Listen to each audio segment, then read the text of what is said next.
y obviamente eso es un bombeo que se va a dar hacia el exterior, ¿no? Y cuando hablamos de la diástole, también, ¿no? Recuerden que la diástole es el proceso de relajación.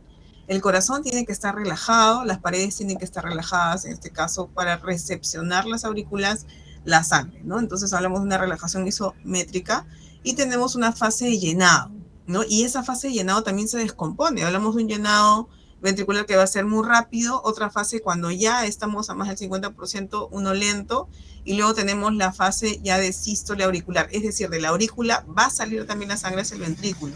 Entonces hablamos de una contracción que se va a dar como sístole auricular o también llamado presístole ventricular, ¿no? Cuando hablamos de la sístole, ya ustedes saben, ¿no? Hablamos de ese proceso del primer ruido y ese proceso del primer ruido tiene que ver con el cierre de las válvulas que son las aurículos ventriculares, ¿no? Y cuando hablamos ya, en este caso, la relajación isométrica tiene que ver con las válvulas aurículo-ventriculares que tienen que estar cerradas y estas se van a cerrar. Estas son las famosas semilunares, ¿no? Y corresponden a ese ruido que es el S2, ¿no? Aquí no hay entrada ni salida de sangre. Bueno, cuando hablamos de la fase de llenado, ya aparece un tercer ruido, ¿no? Ese es el ruido cardíaco que corresponde al ST, por ahí lo mencionaron uno de sus compañeros, ¿no? Y esto tiene que ver con un llenado del ventrículo muy rápido, luego hablamos de un llenado lento, y luego tiene esa contracción de la aurícula, ¿no? Entonces ya estamos viendo nosotros este proceso en el cual tenemos el llenado muy rápido del ventrículo, es el tercer ruido, ¿no? Y ya luego aparece el cuarto ruido. Recuerden que el tercer y cuarto ruido básicamente son para los especialistas, ¿no? Aquí cuando hablamos del ciclo cardíaco, vamos a tener, va a estar compuesto por esta sístole ventricular y la diástole, que nos va a ayudar a determinar justamente esas etapas donde nosotros vamos a tener una contracción isovolumétrica que le hemos visto, la eyección, la relajación isovolumétrica y el llenado ventricular, ¿no? Ya hemos hablado de la sístole y ya hemos hablado de la diástole, que es todo el proceso del ciclo. Aquí tenemos una imagen donde podemos ver, a grosso modo, ya lo que nosotros vamos a tener en lo que vendría a ser los ventrículos, ¿no? Recuerden ustedes que teníamos el cierre para ese uno, el cierre de las válvulas aurículo-ventriculares, y en el caso del segundo ruido se van a cerrar las válvulas semilunares. ¿Cuáles son las semilunares? A ver, ¿quién me dice? ¿Se acuerdan? Bueno, vamos a llamar Chávez, Kelly. Pueden ser preguntas de examen, ojo, ¿ah? Chávez. Kelly no está. Ya. Bueno, los estoy anotando como falta. Solano. Ruiz Tocto. Presente. Doctora. Ya, a ver. ¿Tu apellido es Solís? Solano.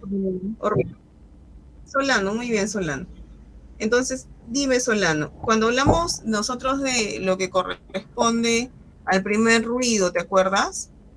¿No? El primer ruido tiene que ver con ¿qué? Con el cierre de las válvulas aurículo-ventriculares, ¿ya? Las aurículo-ventriculares son los que se van de la aurícula hacia el ventrículo.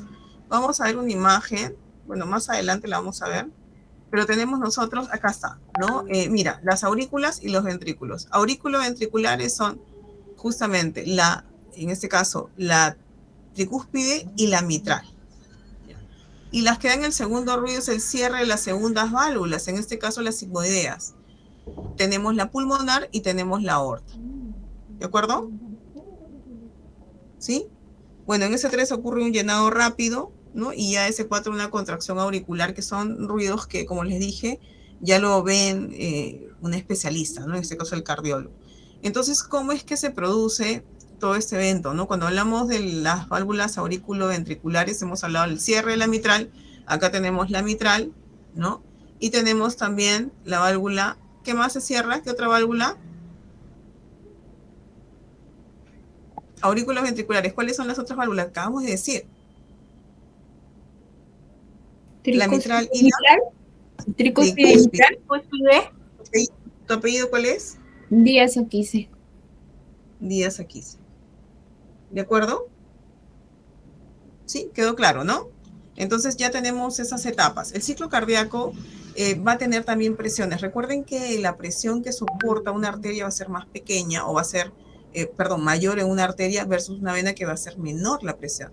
Entonces, cuando hablamos de presiones en el ciclo, vamos a ver que la presión de la aorta va a tener una presión mucho mayor porque, ojo, necesita bastante fuerza para que pueda ser llevada la sangre hacia los tejidos, ¿no? Y aquí tienen ustedes un ejemplo de la presión a nivel de la aorta, que es 80 milímetros de mercurio.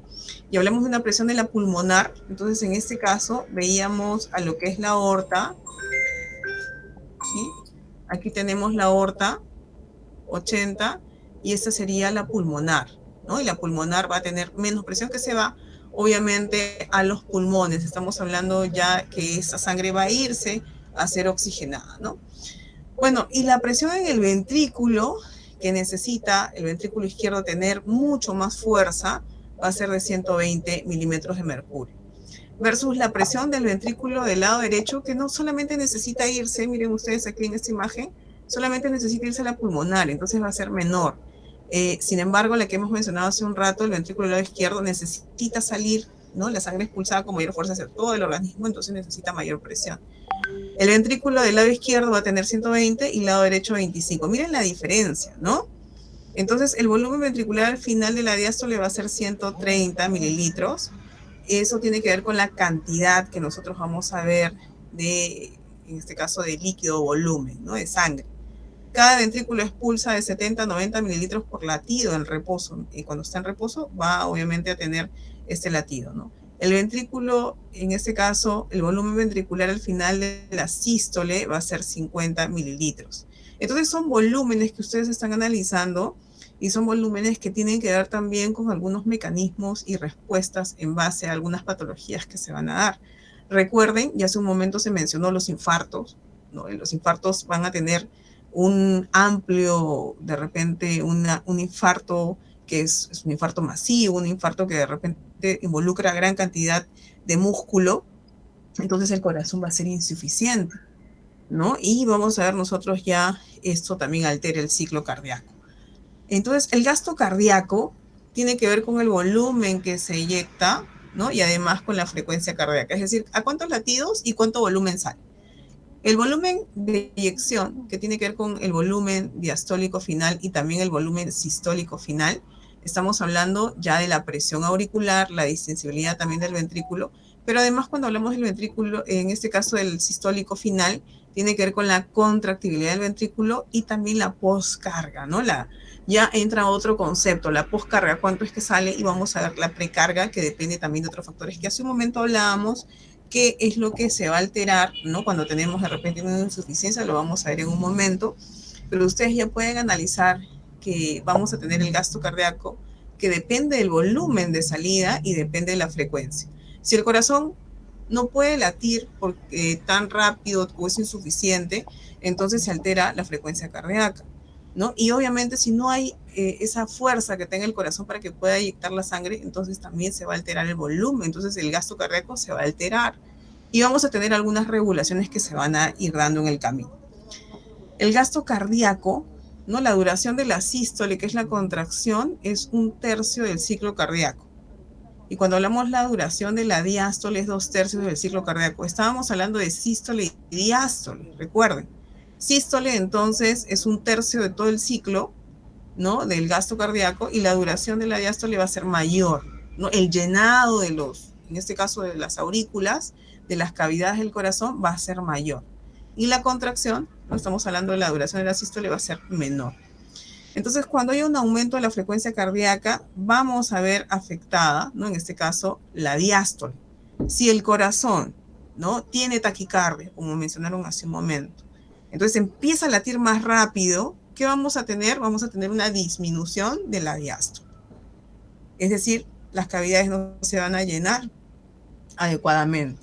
Entonces, la duración de la diástole, ¿no? Tenemos que tener en cuenta, el miocardio va a descansar. Es una etapa de relajación cuando ocurre la diástole.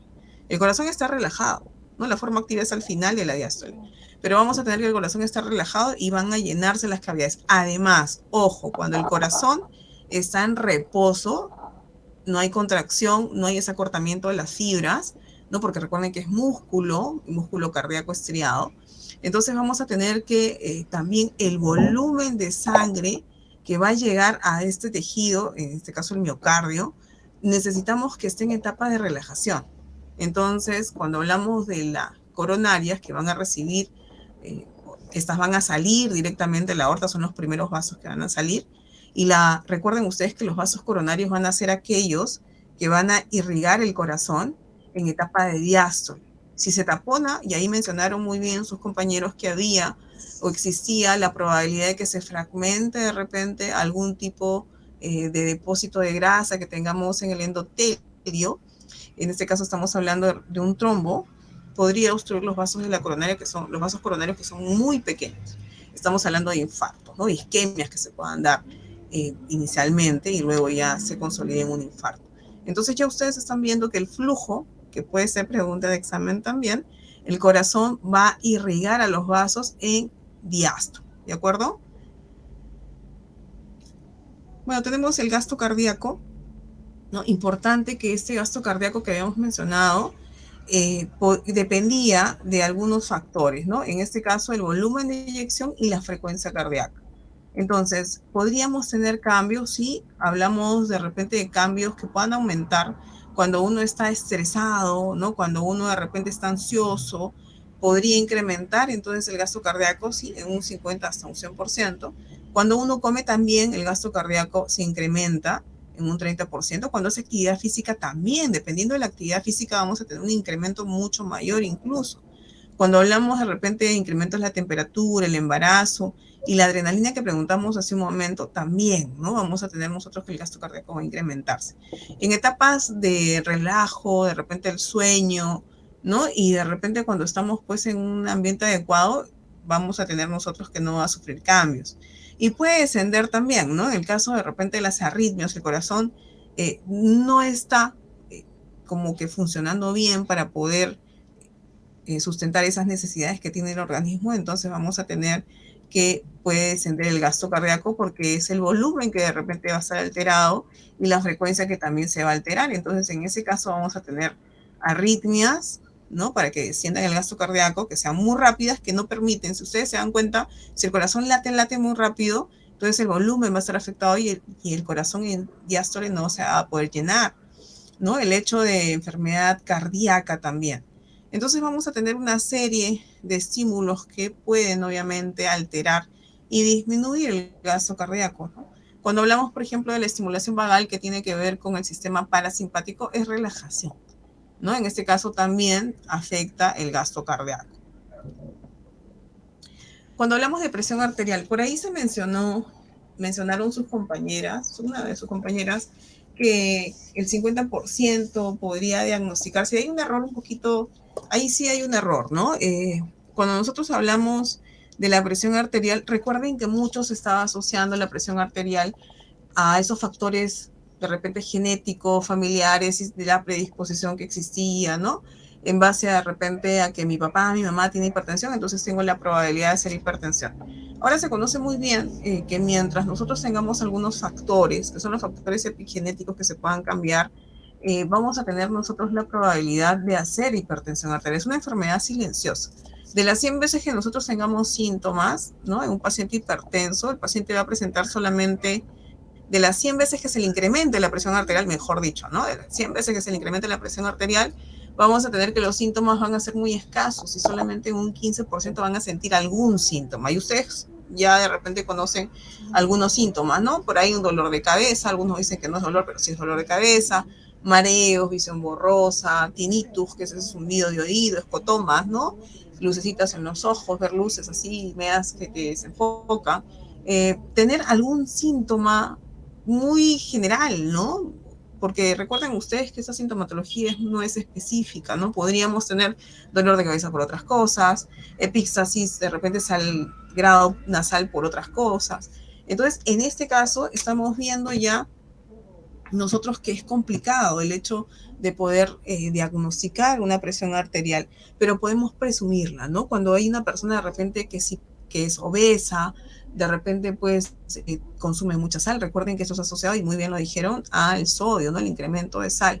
y hay patologías o enfermedades que se van a ir asociando, ¿no? Y obviamente hay cambios fisiológicos que se van produciendo y esto tiene que ver básicamente con los cambios que se dan para todas estas patologías, ¿no? Y están en convivencia. Hipertensión, hablamos de repente de diabetes, de dislipidemia, ¿no? Son enfermedades crónicas degenerativas. Y aquí sí tenemos que tener en cuenta que es una enfermedad silenciosa. Podría también dañar el corazón, puede ser que el corazón sea insuficiente con el tiempo. Recordemos que vamos a tener cambios, en este caso, de volumen que se va a ir dando, entonces el corazón tiene que adaptarse, y esas adaptaciones también hacen que el corazón como que trabaje un poco más. Entonces las cavidades, sobre todo el ventrículo del lado izquierdo, podría crecer un poco más, ¿no? Y el corazón se hace insuficiente con el tiempo. Entonces vamos viendo que vamos a ver nosotros dos tipos de presiones que ya se mencionó, ¿no? Las venas soportan menos presión, las arterias por ende soportan mayor presión. ¿Se ve la imagen? Sí, sí se ve. Ya. Listo. Entonces tenemos los vasos que van a hacer más resistencia, son las arterias, ¿no? Y obviamente las que van a tener más capacidad, estamos hablando de capacitancia, van a ser las venas. Ustedes ven una comunicación que es el Chan, ¿no? En este caso, acá estamos viendo algo muy bonito, donde vemos esa comunicación vénulo capilar, y cuando hablamos de menor presión de la vena que se une a la arteria, va a haber como que un flujo que va a ir de un lado a otro y vamos a tener cierta cantidad de presión que va a ser mayor de repente en la arteria, y va a haber un flujo de sangre, no de sangre específicamente, sino de líquido, por el tamaño de los poros. Ustedes saben que por biología vamos a tener unas dimensiones, unos poros, una porosidad que va a permitir que se extravase un poco de líquido, ¿no? Y eso es plasma. Y ese líquido no se va a caer en el intersticio, sino va a tener que ser recogido. En este caso va a ser recogido por los capilares que tienen que ver con el sistema linfático, ¿no? Pasan al sistema linfático y ya se llama linfa. Es por eso que a veces cuando estamos sentados mucho tiempo, de repente nos vamos de viaje y hacemos viajes muy largos y no caminamos, entonces también las piernas se hinchan un poco, ¿no? Entonces estamos viendo ahí que esta sangre, este líquido que se ha extravasado, que depende mucho del volumen, de la presión, va a ser capturado por el sistema linfático, ¿no? Introducido a circulación general, y luego vamos a ver que en este caso el sistema linfático va a drenar de todas maneras en el sistema venoso.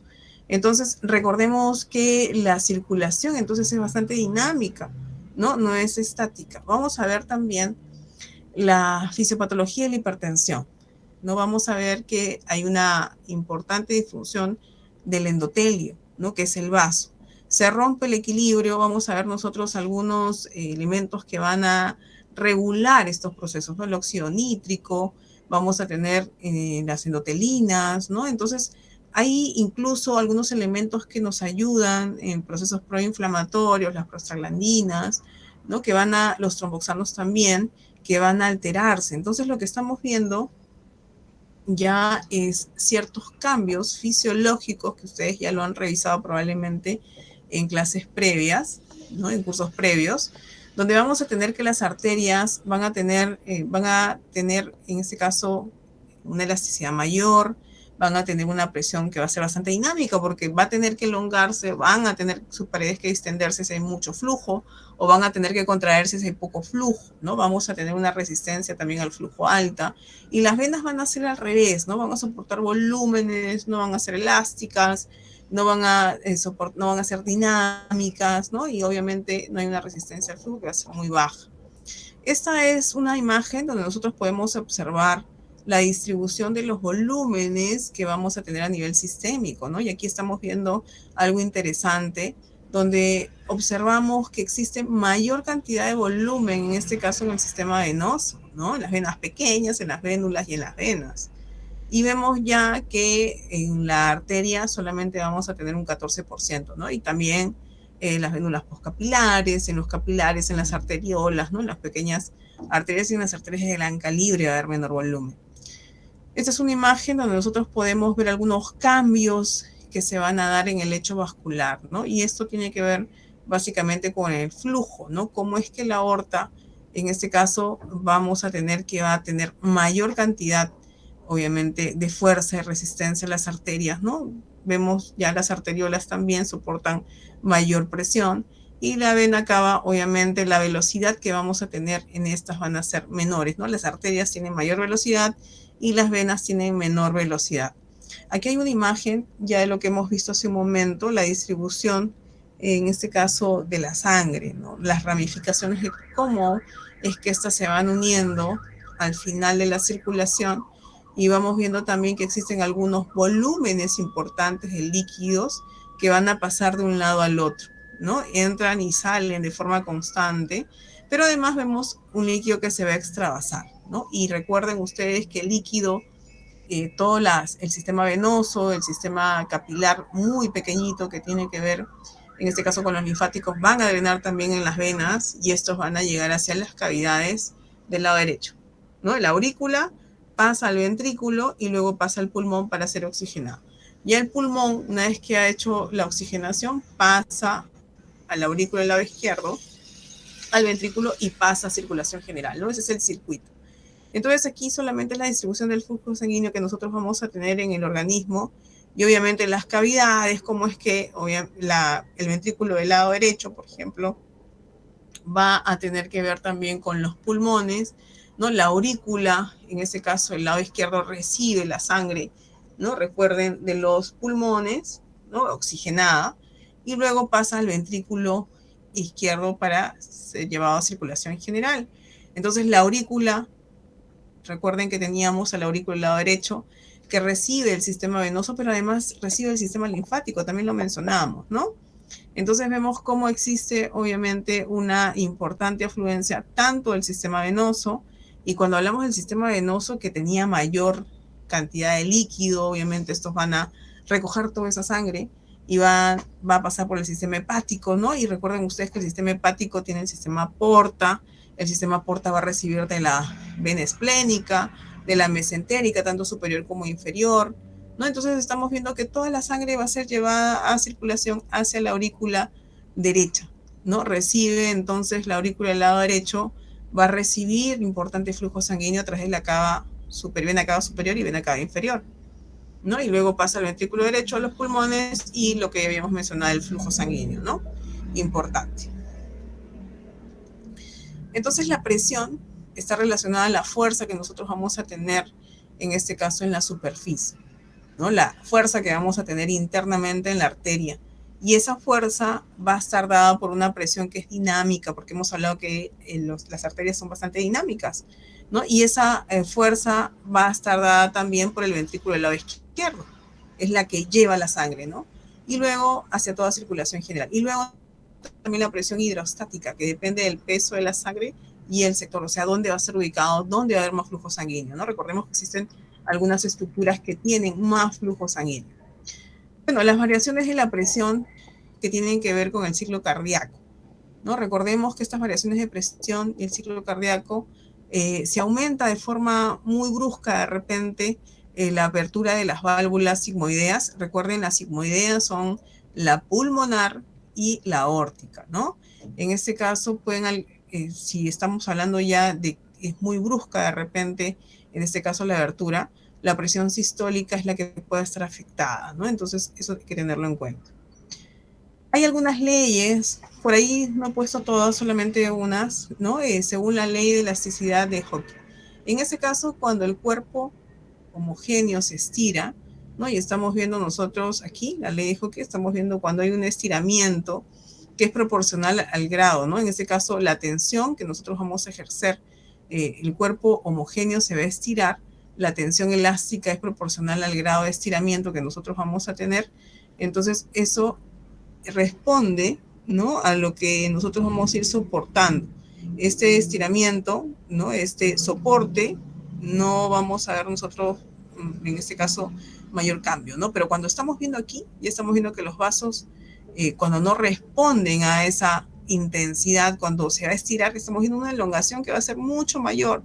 Se estira más de lo que de repente pueda soportar esa estructura, ¿no? Hay más resistencia al estiramiento y se vuelve cada vez menos distensible. Entonces, lo que estamos viendo aquí es que se va venciendo, ¿no? Y obviamente cuando queramos nuevamente utilizar, en este caso, este resorte, ya no va a tener la misma potencia ni la misma fuerza, porque ya se elongó, ¿no? Se estiró más y obviamente ya se resiste a esos cambios y esa adaptación.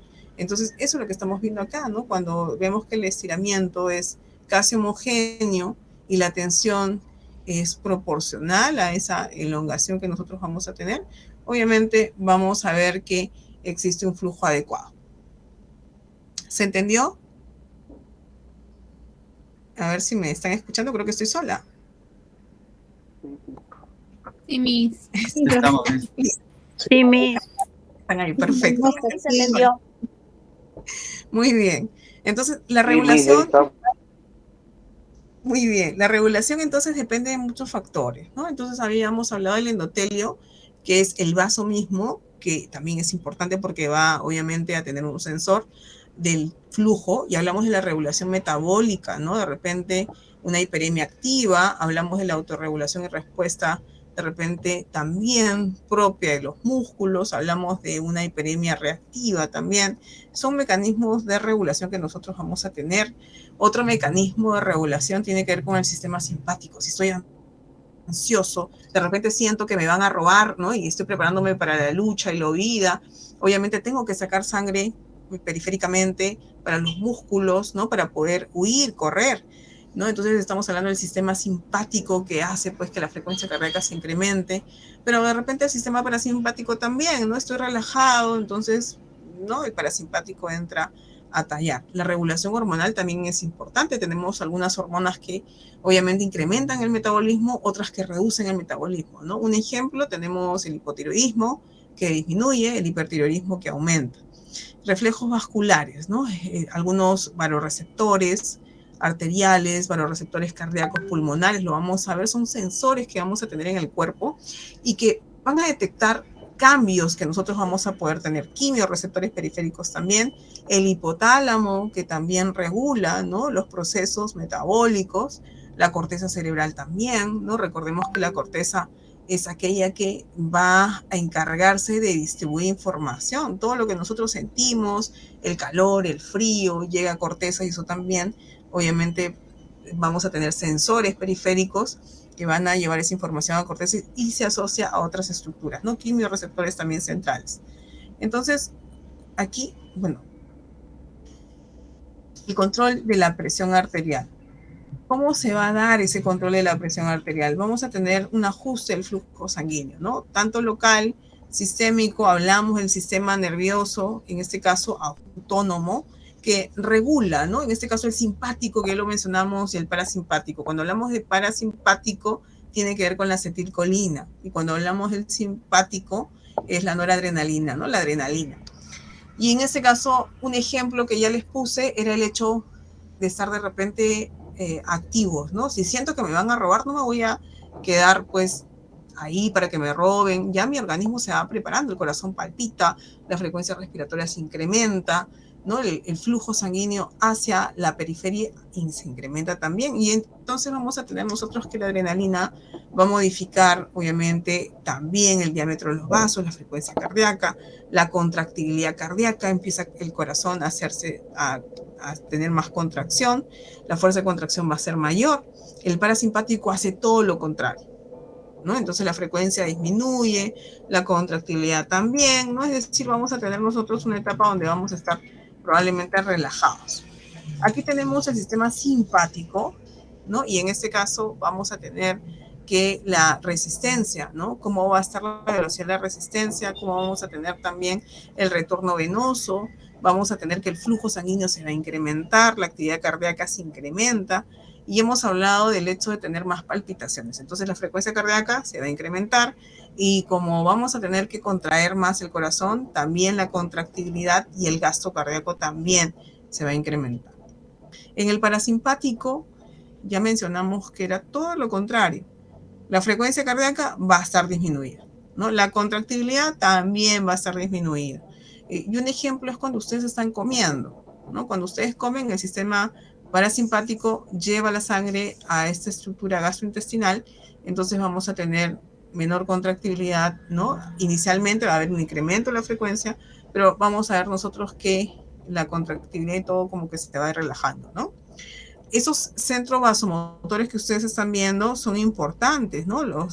Algunos elementos a nivel, de repente, censos que nos van a dar a nivel vascular, a nivel del sistema, en este caso, nervioso central. Tenemos los centros vasomotores y esta tiene que ver con el bulbo, tiene que ver también con la protuberancia, ese es el tallo, ¿no? El tronco. Entonces hay algunas zonas que van a ser zonas vasoconstrictoras, otras que van a ser vasodilatadoras y otras que van a tener ese sensor, ¿no? Entonces vamos a tener nosotros que estas van a regular la actividad cardíaca y también el tono vascular. Entonces hablamos de un tono vasoconstrictor que tiene que ver con el sistema vegetativo simpático, ¿no? Es el tono vasomotor. Y vamos a encontrar entonces algunas etapas que nos hacen pues que el sistema simpático se active. Y depende de la adrenalina. Acá tenemos un ejemplo y aquí tenemos otro ejemplo del parasimpático, ¿no? Cuando estamos en relajo. Algunos mecanismos reflejos que van a sensar de repente el volumen, si hay oxígeno, si hay CO2, en este caso hablamos de los vasoreceptores, hablamos de los quimiorreceptores y otros que nos van a ayudar obviamente a también regular, ¿no? Esos mecanismos reflejos que van a actuar cuando tengamos alguna alteración. En este caso hablamos de los vasoreceptores, ¿no? Y también los presorreceptores que tienen que ver con el estiramiento del vaso, ¿no? Por ejemplo, las arterias de gran tamaño, vamos a tener el seno carotidio, a nivel de la carótida, ¿no? El callado de la aorta también. Hay otro censo que nos va a censar en esa región. Entonces aquí vamos a ver una imagen, no sé si está acá. Bien, aquí, ¿no? Aquí tenemos ya el mecanismo reflejo, el seno carotidio que tiene que ver con la carótida. Acá tenemos, recuerden, la aorta, hablamos ya del callado de la aorta, ¿no? Que sale obviamente, y vamos a ver los vasos que van a salir, ¿no? En este caso tenemos aquí un vaso. ¿Qué vaso es esto? La arteria carótida, ¿ya? Y la carótida común, acá le falta el común, o primitiva, vamos a tener dos. La carótida en este caso se va a dividir en dos, ¿no? La carótida interna y la carótida externa. Y esa zona donde va a estar dilatada, justamente va a ser la división, vamos a tener ahí los quimiorreceptores periféricos del cuerpo carotídeo, ¿no? Y aquí estamos viendo ya a lo que es, ¿cómo se llama esto? Como el callado de la, han llevado anatomía, el callado de la aorta, ¿no? Entonces aquí también vamos a tener censos. Entonces lo que estábamos viendo es esto, ¿no? Los vasoreceptores que tienen que ver con el seno carotídeo, que acá también lo estamos viendo en la imagen, aquí, el seno carotídeo, que es lo mismo, ¿no? Estamos hablando ya de la aorta, estamos hablando de la carótida común o primitiva, y estamos hablando de la bifurcación. Y aquí estamos viendo en la bifurcación justamente el seno carotídeo, ¿de acuerdo? Entonces es un sensor, ¿no? El callado de la aorta y el seno carotídeo. Y vamos a tener las respuestas que van a ser la vasodilatación, la disminución de la frecuencia cardíaca. Cuando baja la frecuencia cardíaca y cuando baja la fuerza de contracción, también va a disminuir la presión arterial, ¿no? Entonces esto se va a regular y se va a ajustar y puede actuar durante más o menos 1 o 2 días, ¿no? El reajuste.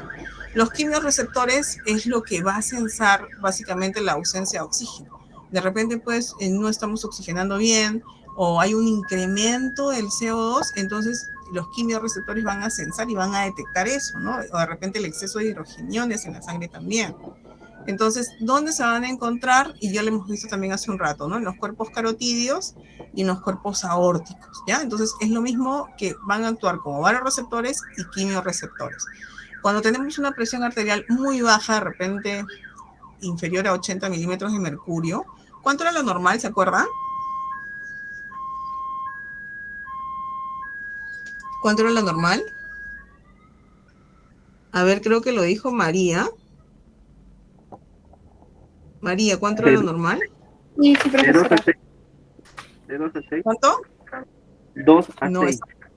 Ya, no es 12, 6, es 120, 80. Sobre 80, profesora. 120, 80 es lo normal. Muy tarde, María. Ya revisaste los apuntes muy tarde. Ya, entonces 120, 80. ¿De acuerdo? Esa es la presión normal. Si tengo 110, 70, ¿es normal? No. Sí, Ligeramente bajo. Baja, No, claro. es normal. Ya, ahí Rango. sí, justo fíjense ese concepto. Menos de 120-80 es lo normal. Obviamente, si tengo pues 80-40, ya eso es, estamos hablando ya de problemas, ¿no? Pero cuando hablamos de 110-70, está bien, ¿no? De repente la presión, a veces podemos tener 110, ¿no? 60, 110-70, es lo normal, ¿de acuerdo? Y si hablamos de 140-90, ya estamos hablando de presiones altas, ¿ya? Y para Miss, encontrar la presión baja hay que, obviamente, tener algunas... Dime. una consulta, pero también eso es en el tema de la Organización Mundial de la Salud determina que debe ser 120/90, ¿no? No. Tenemos nosotros el séptimo reporte y cuando hablamos de presión normal es 120-80, donde hasta la Organización Mundial de la Salud lo dice. 120-80. Cuando hablamos de 13-9 ya estamos hablando de una prehipertensión y ojo, hay que tener cuidado, ¿no? Entonces hay que ver algunas características. De repente, si el paciente comió, fumó, corrió, no descansó, no reposó, entonces podemos tener esos cambios, ¿no? Entonces hay que tener en cuenta ello. El paciente tiene que estar relajado, ¿no? Y hacerse controles. Por ahí podemos tomarle un día en la mañana, un día en la tarde, otro día en la noche para ver cómo está controlando en este caso la presión arterial, ¿ya? Pero si en 120. caso apuntaría 120/90, no quiere decir que es hipertenso, entonces. No quiere decir que sea hipertenso, pero no es, eso no es el dato es 120-80. No, ya, máximo ahí no. Miss, una consulta. Sí, Aló. Miss, y cuando sí, te una escucho. persona es hipotensa, ¿cuántos son los valores? Obviamente sé que son bajos, pero ¿en cuánto es el rango? Ya, ahora hay que ver otras cosas, ¿no? A veces hay personas que manejan presiones bajas, ¿de acuerdo? Entonces, por ejemplo, tenemos personas que tienen 90-60. Mi presión, por ejemplo, es 96 y es normal, ¿no? Entonces, cuando haya cambios en un 15% de repente, ¿no? Para un lado y 30% para el otro, sistólica y diastólica, entonces ya podemos nosotros presumir que esta persona puede tener de repente presiones que se están incrementando y podría ser una prehipertensión, ¿no? Por ejemplo, presión, si yo tengo 9,6, ¿no? Y de repente hago 13,9 con un estado de prehipertensión de una persona común, entonces yo podría ya estar iniciando una hipertensión, ¿de acuerdo? Por eso, por ahí mencionaron, hay que mapear, hay que tomar, obviamente, el Holter, ¿no? El mapeo, pero a veces eso no es parte de nuestra realidad, a veces eso cuesta un poquito, a veces no todos van a tener acceso. Entonces hay que empezar. Si hay sintomatología, hay antecedentes, la persona es obesa, tiene alguna patología, entonces obviamente disminuir el consumo de sal, hacer actividad física, comer sano, ¿no? Son factores que nos van a ayudar, obviamente, a regular esas molestias, ¿no? Y cuando la persona baja un 10% del peso, regula también la presión arterial, ¿no? Eso es un dato importante. Me dice una consulta, Bueno, ¿cuánto es lo normal para un hipertenso? a ver, no, si hablamos de hipertenso ya no es normal. Una Ya cuando presión estamos que hablando siempre debe mantenerse el hipertenso.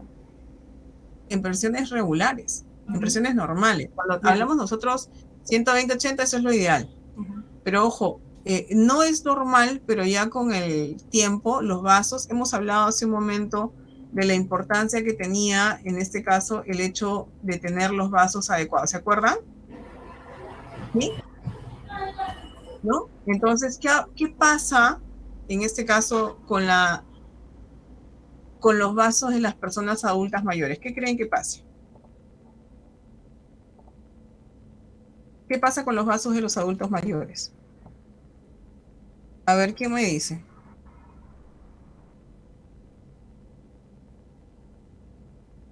¿Qué creen que pasa con los vasos? ¿Se obstruye? No se obstruyen. Ustedes con los años van comiendo, ¿no? De repente mucha grasa y vamos teniendo cúmulos de grasa dentro del vaso. Entonces el lumen, bueno, se puede obstruir, ¿no? Pero además vamos a tener que los vasos ya se van a volver menos elásticos, menos distensibles. Y hemos visto que la arteria era elástica, era distensible. Entonces con el tiempo se vuelve más rígido y el hecho de tener esos cambios de presión también obviamente tiene que ver con la adaptabilidad, en este caso de la arteria.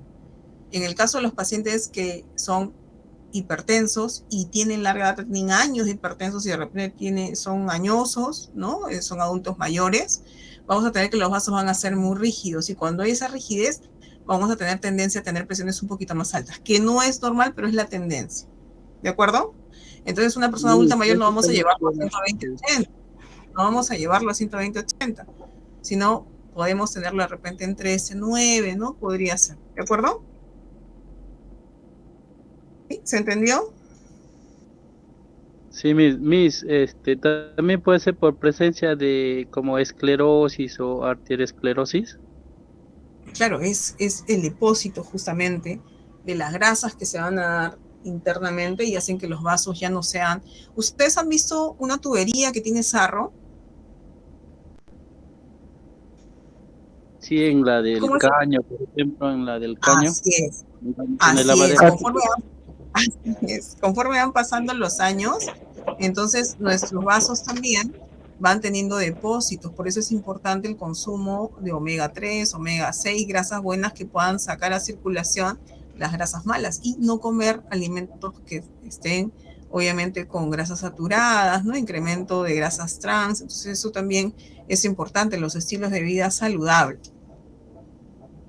Bien, cuando hablamos ya de la insuficiencia cardíaca, es importante ver que es un problema de salud pública, ¿no? Es un problema que nosotros vamos a ver secundario a algo. Entonces, ya hablamos nosotros de la insuficiencia, hace un momento lo vimos con sus compañeros, ¿no? Y es un problema estructural. Obviamente aquí no va a haber, el corazón va a ser insuficiente para poder cubrir esos requerimientos que se necesitan, ¿no? Entonces, hay algunas características que tienen que ver con una enfermedad progresiva, sobre todo el miocardio que se va adaptando, por ejemplo, la hipertensión. Hablamos de algunas causas de insuficiencia cardíaca, por ejemplo, la enfermedad isquémica, ¿no? Estamos hablando hace un momento del infarto agudo de miocardio, las cardiopatías hipertensivas que ya hemos visto, las cardiomiopatías dilatadas también, las valvulopatías, alteraciones de las válvulas. Entonces, en etapas iniciales, ¿no? De repente la función del corazón va a ser normal, ¿no? En reposo, pero conforme va haciendo algún tipo de actividad, los requerimientos también, ustedes saben que se incrementan. Entonces el corazón ya va sintiendo algunos cambios, ¿no? Y en este caso, ya está en el reposo, podríamos tener complicaciones. Es importante cuando nosotros hablamos del extremo final de esta enfermedad, ¿no? Y estamos viendo que la hipertensión lleva a una insuficiencia, ¿no? Una hipertensión arterial mal controlada, la enfermedad coronaria también, una diabetes también, valvulopatías también van a llevar justamente a una insuficiencia cardíaca. Entonces estamos viendo que insuficiencia cardíaca es secundaria a algo, ¿no? Alguna patología. ¿Qué aparece? La famosa disnea. Aparece fatiga, aparece limitación al esfuerzo físico. Entonces, ¿qué estaba incrementándose, ¿no? Y también va a haber una retención de líquido. Cuando hablamos de esta patología, y ustedes lo van a leer, es bastante frecuente, ¿no? Por eso estamos considerando que es un problema de salud pública. Tenemos cada vez personas más jóvenes que tienen hipertensión, tenemos personas más jóvenes que tienen algún problema de infarto agudo de miocardio. Entonces, eso también nos lleva a que nosotros, o depósitos de grasas, eso nos lleva a tener más pacientes que tengan insuficiencia cardíaca, ¿no? Hablamos de insuficiencia cardíaca derecha, donde vamos a tener una predominancia, que es la congestión venosa sistémica, ¿ya? Y signos que van a también salir a partir de ello. Y cuando hablamos de la insuficiencia cardíaca izquierda, que tiene que ver con procesos pulmonares. Entonces, hemos hablado que al inicio podría parecer derecha, podría parecer izquierda, pero con el tiempo ya se van comprometiendo las dos, ¿de acuerdo? Y entonces ya tenemos una congestión sistémica, ¿no? Un problema sistémico y que afecta también a los pulmones secundariamente, ¿no? Y podríamos tener otras patologías asociadas. Entonces, dentro de la evaluación podemos tener una clasificación funcional, ¿ya? Y esta clasificación tiene que ver con el esfuerzo físico, la actividad, la capacidad para hacer algún tipo de actividad. Entonces, clase 1 hasta clase 4. En la clase 1 no va a haber limitación a la actividad física, ¿no? Incluso no vamos a ver que exista una fatiga, una palpitación de repente excesiva, ¿no? Entonces, vamos a ver que en la clase 2 ya tenemos una ligera limitación a la actividad física, es decir, cuando camina de repente 3 cuadras, ¿no? Ya 2 cuadras, ya presenta de repente o empieza a hacer actividad física mayor que nunca hacía, entonces empieza a tener mayor complicación, ¿no? En este caso ya ocasionalmente aparece la fatiga, las palpitaciones, no podría haber esa dificultad para respirar o dolor anginoso. En la clase 3 ya tenemos una marcada limitación a la actividad física, ¿no? Entonces, ya incluso caminar, ¿no? Para ellos, entonces va a ser una dificultad, ¿no? Si camino, podría tener ya algún tipo de manifestación, ¿no? Entonces, palpitaciones, disnea, dolor. Y cuando hablamos de la clase 4, y es incapacidad para llevar a cabo cualquier actividad que de repente sea mínima, ¿no? El hecho de peinarse, el hecho de cambiarse, ya se agita la persona. Entonces aquí ya tenemos una restricción a la actividad física, ¿no? Y obviamente hay un disconfort que va progresando. Miren ustedes lo importante que es justamente ver ello, ¿no? Y tenemos también que fisiopatológicamente vamos a tener alteraciones de las estructuras del corazón. Estamos hablando del miocito, ¿no? Y esto ocasiona insuficiencia cardíaca.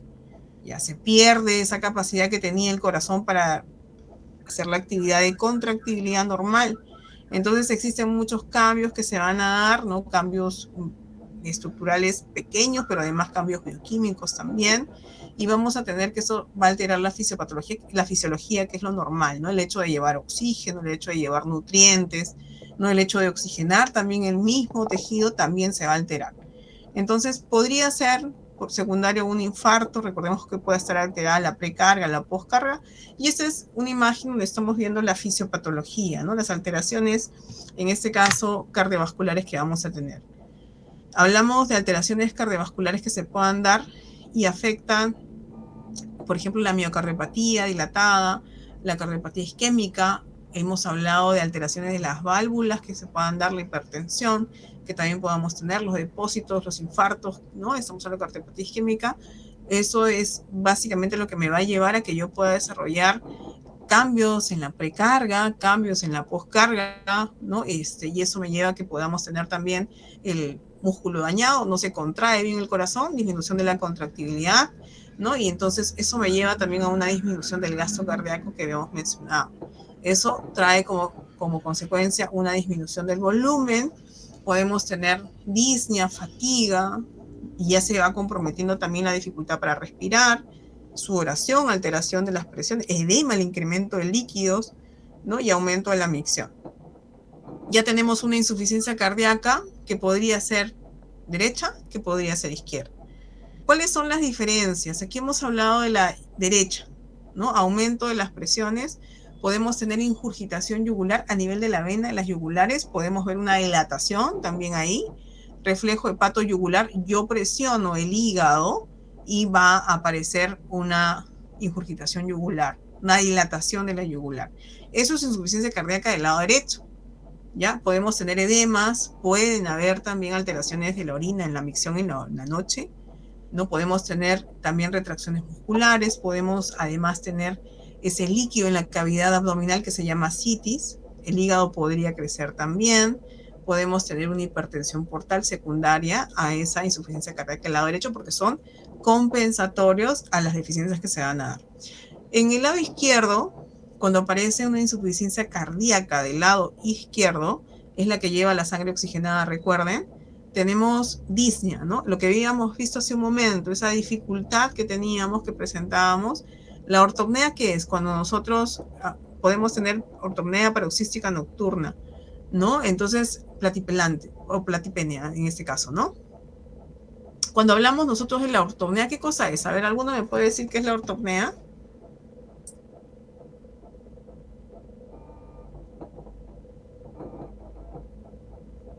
¿Me pueden decir qué es la ortopnea? Es algo sencillo y ustedes lo van a ver siempre. ¿Qué es la ortopnea? La dificultad al inhalar. Ya, al inhalar, pero algo más específico.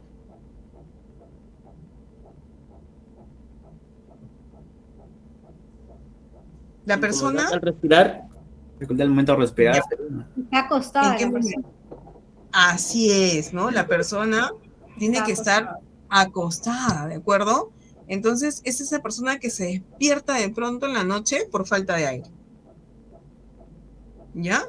Y tenemos también ¿no? Esta aparece en la noche, paroxística nocturna, y tenemos la platipnia, ¿no? ¿Qué es el platipnia?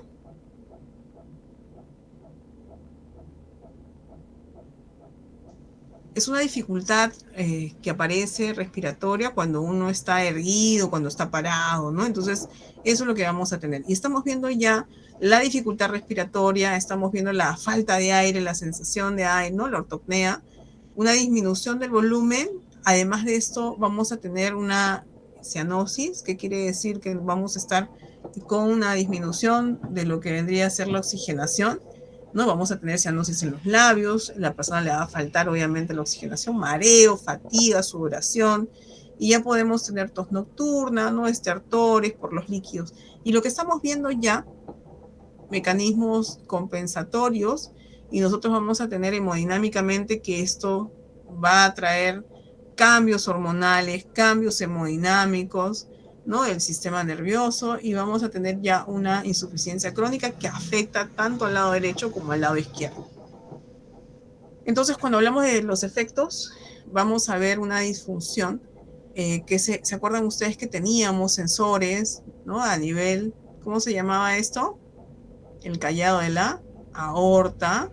Tenemos también sensores que se van a ir dando, los varoreceptores y los quimiorreceptores, ¿no? Y vamos a tener algunas señales que van a ir a la corteza, y obviamente vamos a tener ya alteraciones también y cambios al nivel del sistema nervioso simpático, ¿no? Vamos a tener un incremento de la renina, vamos a tener incremento de la angiotensina, y entonces en este caso vamos a tener también un incremento de la secreción de vasopresina, y eso me va a llevar a una disminución del flujo renal, ¿no? Disminuye el flujo renal, incrementa la aldosterona, reabsorción de sodio, incremento de la reabsorción de agua también, ¿no? Y disminuye el flujo sanguíneo también en las extremidades. Eso es lo que vamos a tener con la insuficiencia cardíaca. Entonces la insuficiencia cardíaca me va a traer muchos problemas, y vamos a tener nosotros disnea, vamos a tener fatiga, ¿no? Vamos a ver que la contractibilidad se va a alterar, vamos a tener cambios en la precarga, en la poscarga, ¿no? Y por ende, si hay menos flujo sanguíneo, vamos a tener menos oxígeno, menos elementos también que nutren, obviamente, a las células, el ritmo va a cambiar, ¿no? Y cambia el gasto cardíaco, cambia la precarga también, ¿no? Que tiene que ver con la fase de la diástole, y vamos a tener que el corazón va a ser insuficiente. Y esa insuficiencia, que obviamente se va a dar porque va a haber una disminución de los volúmenes, de la cantidad de oxígeno, de los nutrientes también, y todas las demandas metabólicas no se van a satisfacer. Entonces, estas pueden deberse a lo que ya hemos visto, un daño coronario, daño valvular, incluso se habla también de deficiencia de vitamina B, una enfermedad del miocardio. Nosotros estamos viendo ya un corazón, por ejemplo aquí, un corazón normal, ¿no? Y aquí estamos viendo un corazón insuficiente, y estamos viendo que obviamente vamos a tener el corazón que va a estar incluso más grande, ¿no? Entonces eso es lo que vamos a ver, porque obviamente el corazón, las cavidades van a crecer, el músculo va a crecer para sustentar esas demandas que nosotros vamos a tener, ¿no? Entonces incrementa obviamente el riesgo para tener alteraciones sistémicas, ¿no? Incremento de líquido, vamos a ver nosotros que existen algunas complicaciones que van para realizar actividades diarias, hemos visto la agitación propia del acúmulo de líquidos que vamos a tener, el paciente se va a deprimir, puede tener arritmias, no puede tener también algunos eventos coronarios secundarios, coágulos, en este caso congestión hepática también. Entonces vemos ya las complicaciones y hemos visto las alteraciones, y aquí están bastante detalladas, ¿no? Hablamos de algunas que se asocian a la insuficiencia cardíaca. En este caso tenemos otras, ¿no? Que se van sumando. Ya hemos hablado de las valvulopatías, la hipertensión, el ataque, las arritmias también. Hablamos de defectos congénitos que también se podrían dar. Algo que aparece también es el consumo excesivo de alcohol. Algunas infecciones virales que me puedan traer alteraciones, en este caso a nivel del miocito, ¿no? La anemia, en este caso el hipertiroidismo también.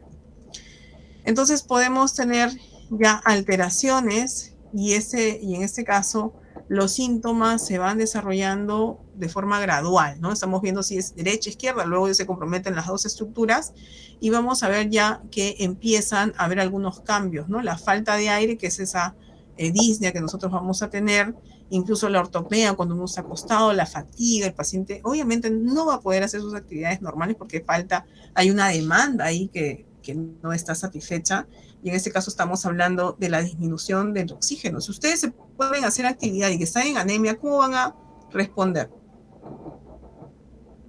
¿Cómo creen que respondan si están con anemia? Mal, porque a falta de sangre. Cansancio, profesora. Claro, ¿no? Es lo mismo que pasa en un niño menor de 5 años. Vas a tener sueño, vas a tener fatiga, ¿no? Vas a estar cansado. Entonces, miren ustedes, ocurre una serie de manifestaciones importantes que vamos a tener, ¿no? No solamente estamos hablando de la falta de aire, sino estamos hablando de que mi organismo, para hacer cualquier tipo de actividad, requiere sangre, requiere hemoglobina, y eso lleva oxígeno. Entonces, para cualquier actividad ustedes necesitan estar bien. Si mi corazón es insuficiente, no puede justamente llevar esa cantidad de sangre que se requiere, que se necesita, voy a estar cansado, voy a estar agotado, voy a tener debilidad, voy a tener fatiga. Entonces, hay menor capacidad, incluso cuando esto va progresando, vamos a tener menor capacidad de poder realizar actividades cotidianas.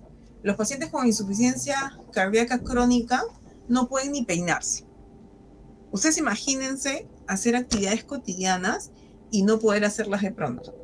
Se agitan, ¿no? El hecho de llevar el peine o el hecho de repente agacharse, sacarse los zapatos, de ponerse las medias, ¿no? De repente de cambiarse, para ellos es complicado, ¿no? Y además ocurren una serie de cambios que de repente pues el abdomen está con líquido, ascitis, esa ascitis compromete también los pulmones y aparecen estertores, aumenta de peso muy rápido por los líquidos que van a tener, ¿no? Y obviamente eso comprime, falta el apetito, hay dificultad obviamente incluso para comer, va a haber una hiporexia, ¿no? Incluso aparece ya otros trastornos que tienen que ver con el sistema nervioso. Estamos hablando de depresión, son pacientes que se deprimen. Y aparte van a estar pues con procesos pulmonares a repetición, van a tener sibilancias, van a tener tos, van a tener incluso expectoración, van a ser susceptibles a producir algún tipo de infección además, ¿no? Incluso podrían sangrar, ¿no? Y si estamos viendo un paciente que sangra con la tos, podemos pensar que de repente está haciendo una tuberculosis, ¿no? Pero en este caso tiene un antecedente, ¿no? Y el corazón también va a ser irregular, le va a faltar el aire para hacer cualquier tipo de actividad, es terrible, ¿no? Los latidos del corazón van a ser muy rápidos, van a ser irregulares, vamos a tener además que esta persona no va a estar en sus 5 sentidos, ¿no? Va a estar, obviamente, aparte de una apatía importante, va a tener una dificultad para estar alerta, ¿no? Miren ustedes todas las complicaciones producto de lo que ya nosotros hemos visto. De repente un infarto, de repente una hipertensión que no está controlada, y si ustedes se dan cuenta, son patologías que nosotros podemos de alguna forma ir regulando, podemos evitar. ¿Y cómo lo evitamos? ¿Quién me dice? ¿Cómo lo evitamos? Controles siempre, lo que es controles médicos, una dieta equilibrada, ejercicio 3 veces por semana, alimentación con, por ejemplo, las grasas buenas como omega. Ahí dicen el clavo. La alimentación es todo. Si nosotros y evitar la vida sedentaria también, doctora. Claro, también, ¿no? Pero miren, si ustedes se dan cuenta, la alimentación hace 10 años y retrocedan 10 años más, 20 años, y pregúntenle a sus papás, a sus abuelos cómo era la alimentación era menos procesada. Ahora vemos que hasta el plátano viene embolsado. Y eso, en realidad, los alimentos que están ultraprocesados o que tienen manipulación o que tienen de repente algunos elementos que nos van dañando, porque a veces nosotros compramos, ustedes cómprense un quequito de esos, no voy a decir marcas, pero esos quequitos procesados que venden de 3, de 2. ¿Ustedes qué sienten cuando cogen uno de esos alimentos, esos quequitos? Que estamos consumiendo harta azúcar y harina, carbohidratos. Y grasas, ¿no? Aparte de los carbohidratos que mencionaste. Entonces, ¿tu apellido cuál es? Se quedó callado. Bueno, las grasas, ¿no? ¿Perdón? Rodríguez, profesora. Son grasas saturadas, doctora. Muy bien. Tartacina. Muy bien, y el que habló anterior, ¿quién fue? Ricapa Miss. Uno de los ponentes, Ricapa. Muy bien, entonces miren, la importancia de cuidar nuestra alimentación, consumir más frutas, consumir más verduras. Somos un país que está en realidad bendecido, ¿no? Porque tenemos frutas de estación, pese a que hay algunas cosas que están obviamente incrementándose, ¿no? Porque ya hemos tenido el tema, ustedes saben, ¿no? De las lluvias, hemos tenido los huaicos, ¿no? Y eso ha afectado obviamente a algunas cosas, pero nos vamos a ir regularizando. El tema es de que tenemos frutas de estación, tenemos muy cerca, y eso también da pena, ¿no? Porque a veces estamos viendo que Huaral ya se está convirtiendo en concreto, vemos que Mala, Cañete también se está volviendo en concreto, y antes teníamos pulmones importantes, ¿no? Pachacamac, ¿no? Esas zonas donde de repente nos proveen de alimentos. Entonces tenemos nosotros que ir viendo y enseñando, ustedes son parte del sistema de salud, enseñando a la población de que tenemos que comer de forma adecuada.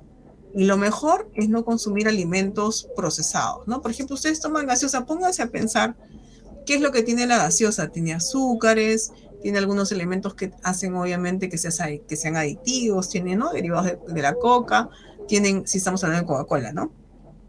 Tienen también algunos elementos que hacen que no se pueda absorber el calcio, y eso le damos a los niños, ¿no? Entonces, ¿qué necesita el niño? Calcio para crecer, necesita consumir menos azúcar, necesita un peso adecuado.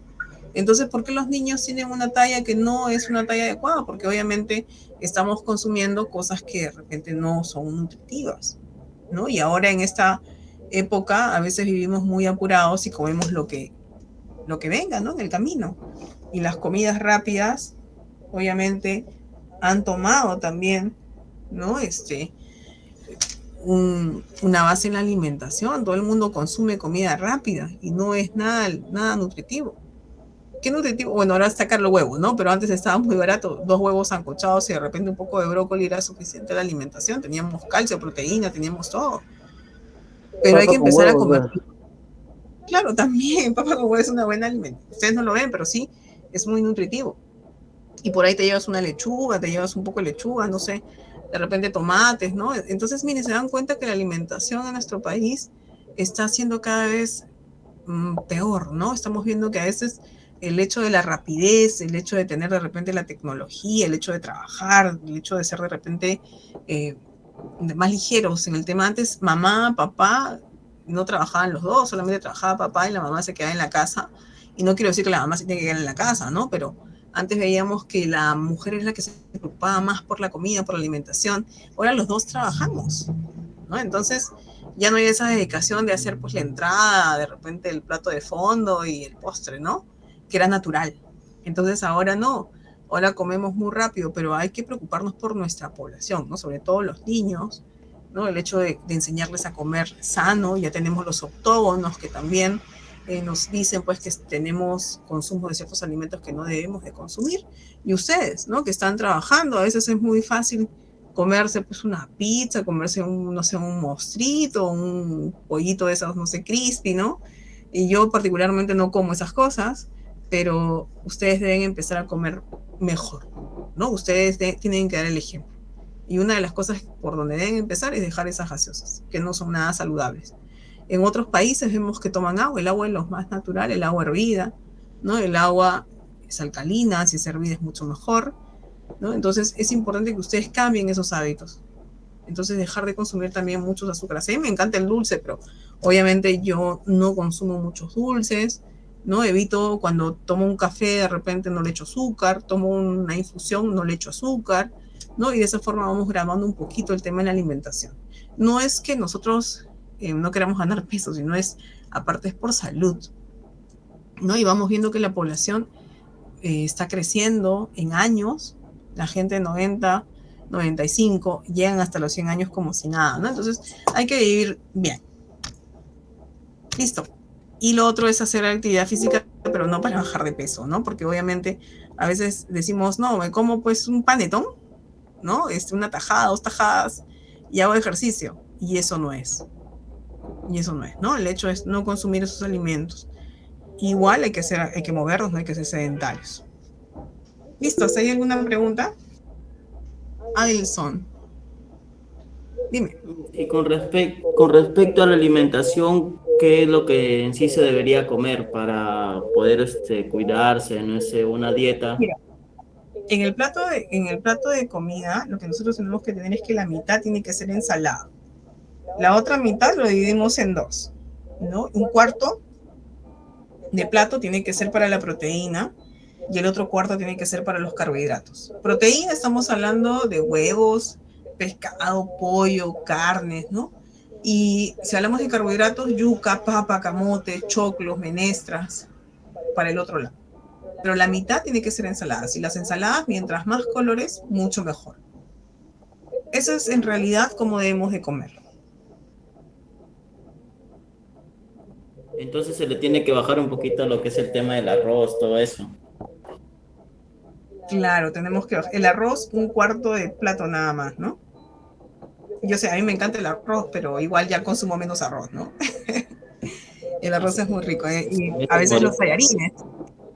Entonces, y lo ideal es no consumir mucho en la noche, ¿no? A veces en la noche tenemos la insulina, que recuerden ustedes que esto se secreta por el páncreas, ¿no? Y se incrementa un poquito más en la noche. Entonces, si en la noche comemos harinas, comemos de repente azúcar, esto se va a depositar. Mejor comes en el día y en la noche no lo consumes. En la noche, pues, más sano, ¿no? Huevitos sancochados, pollito, de repente verduras, con pollo a la plancha, con un pescadito al vapor.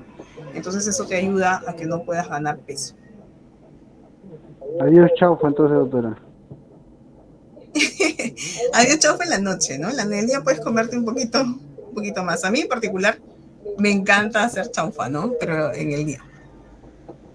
En la noche, sí, pues, ese es el tema, María. Como tú dices, en la noche se come más, pero mira, mejor guardas la comida y te la llevas en la lonchera y al día siguiente te la comes, ¿no? Y en la noche algo más ligerito. Y eso es lo que ustedes tienen que empezar a explicarles también a los pacientes, ¿no? Porque en la noche ganamos peso. El pollo a la brasa, no papas, más ensalada, y sácale el pellejito, ¿no? Porque el pollo a la brasa es sano, pero ya pues si lo consumes con mucha papita, las cremas también tienen calorías, ojo. Bien, jóvenes. Comemos más en la noche por el tiempo, ¿no? Estamos trabajando, sí, pero en la noche ya nos reunimos. Pero como te dije, María, trata de consumir más verduras y más proteínas y el resto lo dejas para el día siguiente y te lo llevas en la lonchera congelado, pues, ¿no? Gracias por los consejos. Listo. Bien, entonces no se preocupen, César. Gracias a ustedes. Nos vamos a quedar aquí y ya nos estamos viendo. Cuelguen, por favor, los ponentes, los que han hecho la actividad. La próxima semana vamos a ir preguntando un poquito más, ¿ya? Aquellos que no están exponiendo, vamos a preguntarle a los que no han expuesto para ver si han leído, porque se supone que todos tenemos que ir leyendo.